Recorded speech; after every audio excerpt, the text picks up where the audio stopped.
রবিবার কর্মী সমর্থকদের নিয়ে শৈব তীর্থ ঊনকোটি পরিদর্শনে গেলেন প্রাক্তন কেন্দ্রীয় প্রতিমন্ত্রী প্রতিমা ভৌমিক। কর্মী সমর্থকদের অনুরোধে তার এই ঊনকোটি সফর। এদিন শৈব তীর্থ ঊনকোটিতে বৈদিক মন্ত্র উচ্চারণের মধ্য দিয়ে পুজো দেন তিনি। প্রাক্তন কেন্দ্রীয় মন্ত্রী প্রতিমা ভৌমিক জানান, এই প্রথম তার ঊনকোটিতে আসা।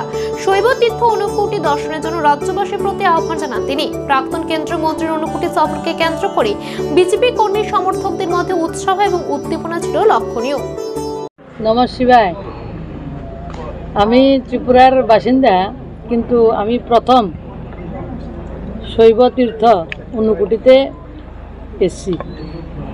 এর জন্য ভগবান শিবকেও আমার ধন্যবাদ, আমার পরম আরাধ্য।